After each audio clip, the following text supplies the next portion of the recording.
It wasn't good enough. I think just in general, they came out with more energy than we did, their defense and our offense. So we didn't execute. I missed some throws down the field. And obviously we didn't play good enough in the first half. And you mentioned the lack of early as well. What do you attribute that to? I mean, it's hard to say. I felt like we had energy at practice yesterday and all throughout the week, but when you don't come out and play with the right mindset, you get beat. And the Chargers came out with the right mindset. We didn't, and they beat us.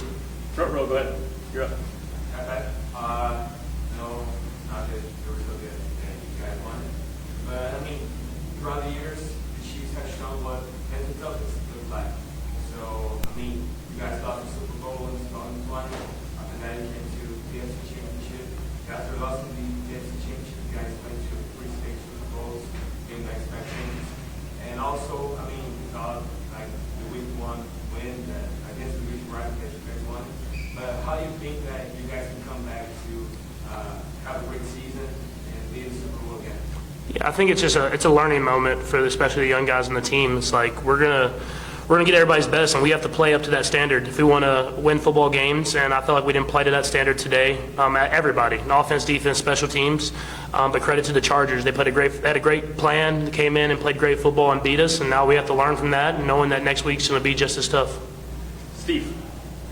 You guys played this team, Chargers team, a number of times.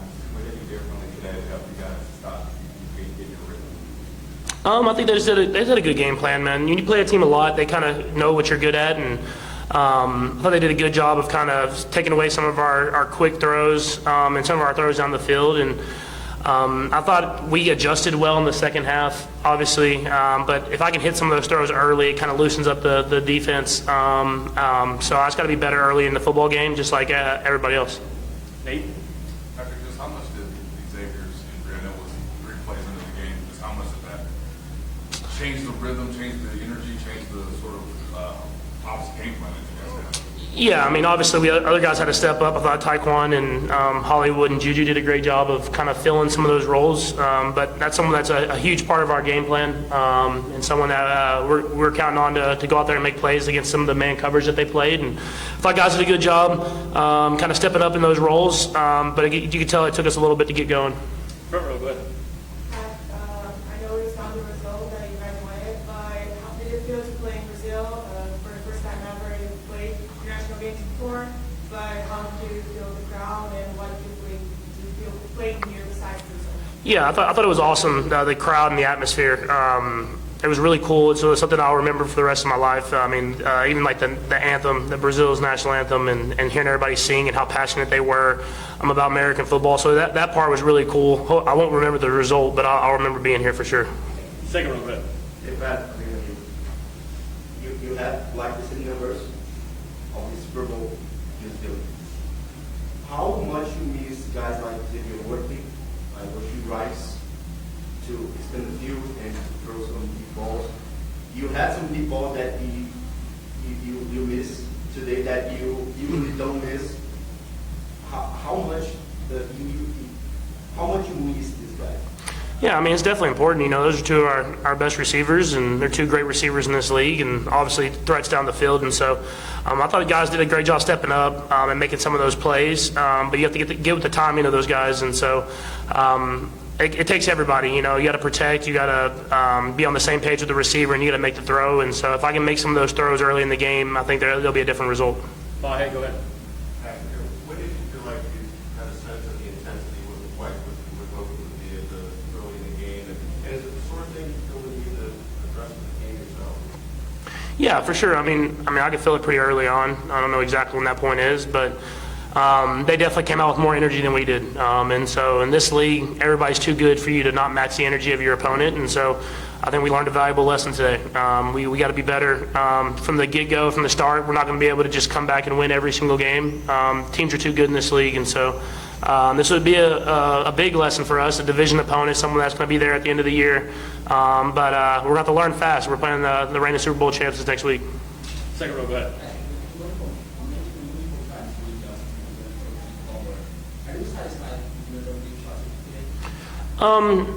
I'm never satisfied, especially after a loss. I mean, we hit some, obviously, but we missed some as well. And so if I can be better there, hitting some of those deep shots, I think it opens up the rest of the offense. So we hit a couple of them, so that's cool, but it wasn't enough to win the football game. Front row, go ahead. Patrick, there were a lot of complaints about the beach last year, about the state of the beach, of how it wasn't, how it wasn't great for the game. I'd like to know for you, how was today? Was it better than back on the end? That it was right? Yeah, I mean, I thought it was good. I mean, both teams are playing on the same field, and there wasn't a lot of people slipping. I mean, there was a couple here and there, but that's football, and so I thought they did a great job. I thought Brazil in general hosted us really well, from the hotel, the food, the ride to the game, and the stadium. I thought it was a great experience, and so obviously not the result we wanted, but something that I thought was really cool. We'll do a few more, go ahead, front row.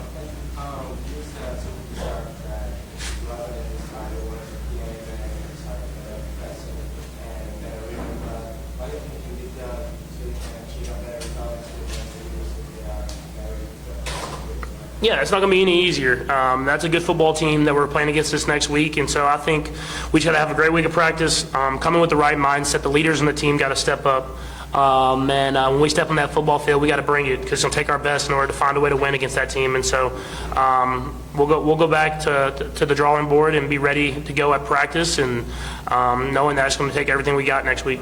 Third row, go ahead.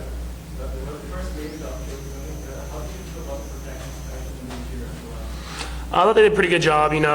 Some of the games and stuff that the D-line stunts, I think got them a couple times, but I thought they did a good job and they battled. That's all you can really ask for is the battle. Joe is a Hall of Famer. I mean, he's someone that's going to have a gold jacket, and so these young guys are talented and they have a chance to be really, really good. And so I thought they did a good job against a good defensive line, but we're going to keep pushing them to be even better and better as we go throughout the season. Last one, Sam, go ahead.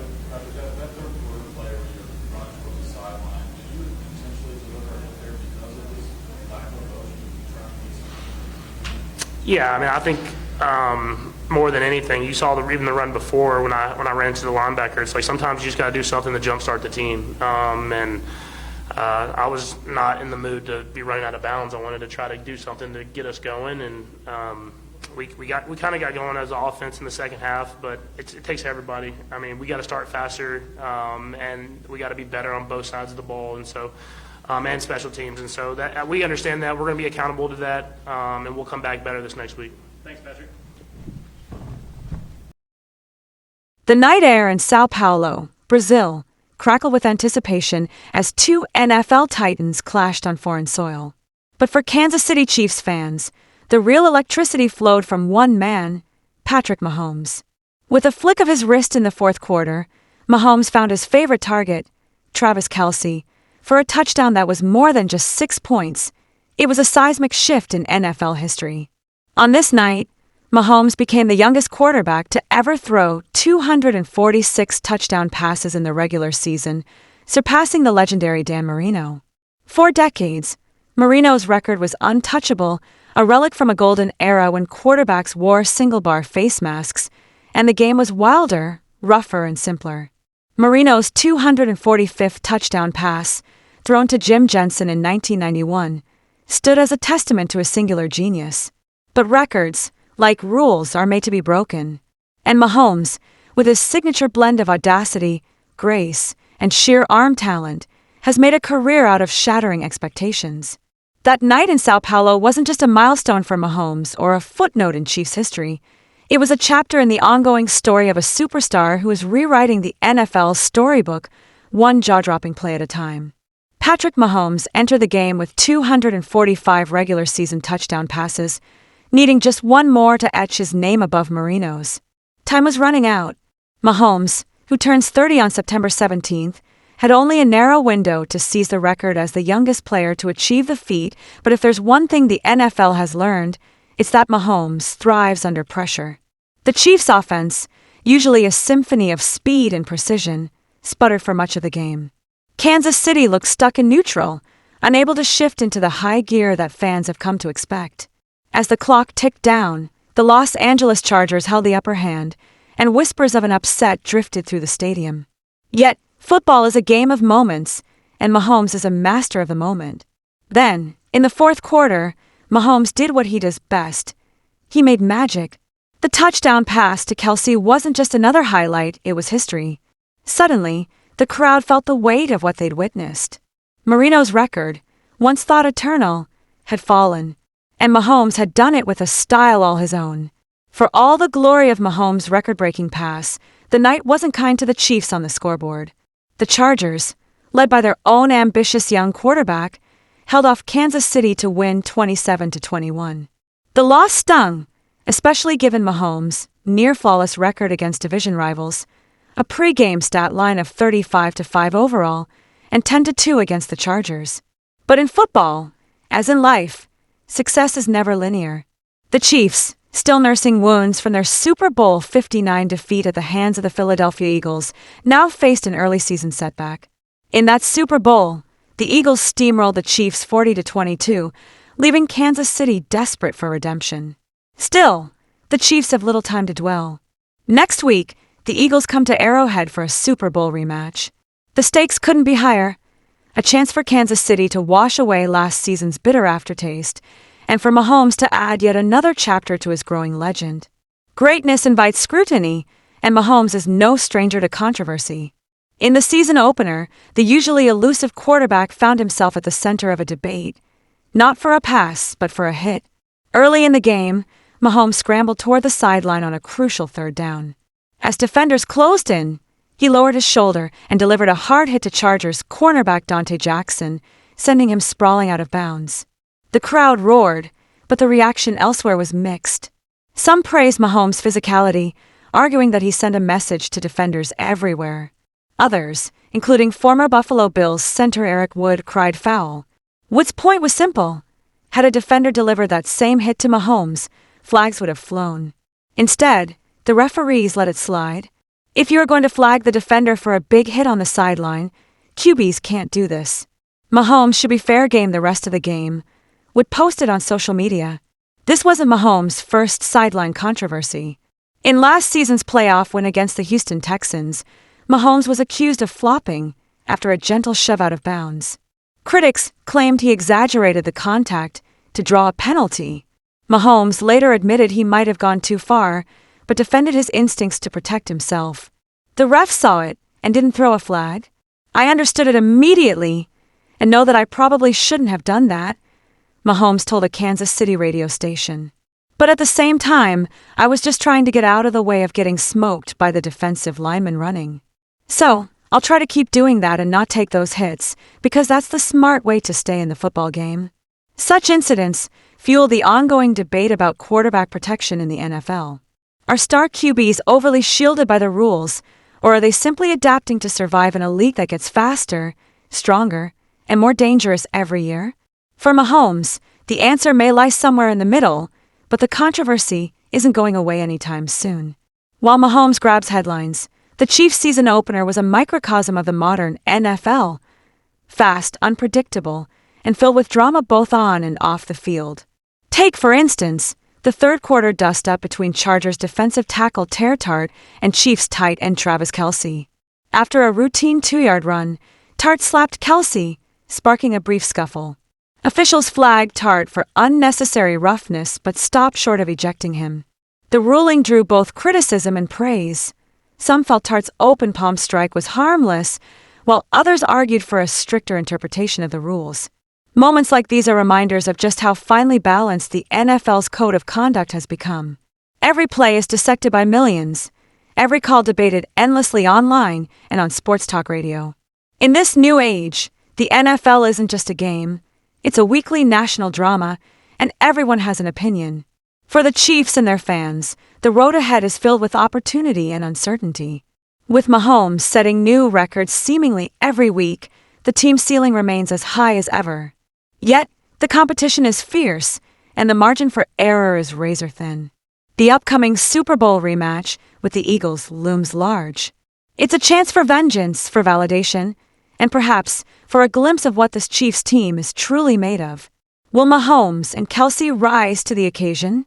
Can the defense tighten up in time to contain Philadelphia's high-flying offense? And will the Chiefs' young receivers step up to help their superstar quarterback write the next chapter in his remarkable career? As the season unfolds, one thing is certain. With Patrick Mahomes under center, anything is possible. He's not just breaking records, he's redefining them. Every game is a chance to witness history, to see something that's never been done before. The Chiefs' story is far from written, and if their quarterback has anything to say about it, the best is yet to come. So, as the Chiefs prepare for their next battle, fans everywhere will be watching, waiting, and hoping for another moment of Mahomes' magic. Because in Kansas City, hope springs eternal, and with Mahomes at the helm, every Sunday feels like a chance to see the impossible become reality. And that's why you can't look away. The Kansas City Chiefs, led by the once-in-a-generation talent of Patrick Mahomes, are on a journey that is as unpredictable as it is thrilling. The records will keep falling. The controversies will keep swirling. But for those who love football, there's no better show on earth.